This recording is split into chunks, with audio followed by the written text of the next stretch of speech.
Representative Kucinich, to what extent, if any, do you see nepotism, greed, and immorality, all elements of corruption, present in both U.S. corporations and bureaucracies, playing a role in the current financial crisis? Greed is certainly a factor in the conduct of corporate affairs in America. We saw that a bubble was created on Wall Street that resulted in huge amounts of inflated value of housing.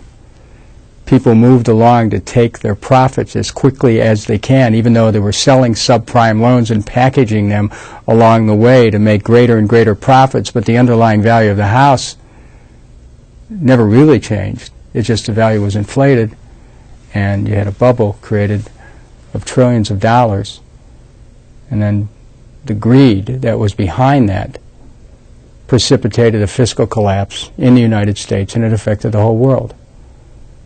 Now, greed is a factor, and what can we do about it? Well, the first thing we can do about it is not be greedy. I mean, think about it. You want to change the world? Start with yourself. And I say this not to be funny. The fact of the matter is that when we look at a problem in the world that results in some question of morality, the first thing we have to ask ourselves is there any way in our own lives that we might conduct ourselves in a way that mirrors that conduct, even in the slightest degree. So greed is a problem in our country at this time. The wealth of America is accelerating to the top. It's as if the entire government has become a machine for the gathering of wealth from the masses of people and putting it into the hands of a few. That's what our tax system's about. That's what military defense spending is about. That's what our energy programs are about. That's what our monetary policy is about. That's what the Federal Reserve is about. All about taking the wealth from many people and putting it into the hands of a few. So that inevitably becomes a threat to our democracy. So greed is not good. We need to have more regulation of capital in our economy. We need to change the relationship with the Federal Reserve so the Federal Reserve can no longer be autonomous.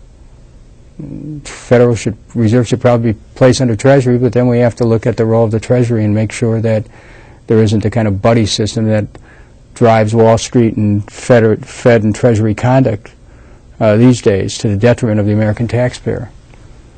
So I'm confident that we can change this country and the world. But we can only do it if we're intent on being involved, first on a level of our vote and sometimes on a level of our own personal involvement, either as an active citizen, sometimes as a government servant, or even a public official who determines to have a life of service. But greed is a factor. Greed can become toxic, and it has been toxic in this country in the last few years. If the public were more informed of the details and causes of the economic crisis, what changes in congressional or presidential activity would the public demand? Well, let's inform the public. Let's use the internet and every other means that we have at our disposal, town meetings, door to door, talking to our neighbors, our friends, to tell people what's going on. Everyone has a different version of what's happening right now. But one of the things that for sure is happening is Washington is pay to play. That powerful economic interests can influence the outcome of legislation based on the contributions that they give. This is a problem for both parties. So what can be said? Well, we need to really organize a grassroots movement towards public finance. If we have public financing of elections, then the American people will own the political process. Private financing, private interests own the political process. It's not that the people in Washington are necessarily venal. There's a lot of good people in Washington. The system, bad news, because it's so driven by money, and people feel the only way they can get reelected is to raise a lot of money. So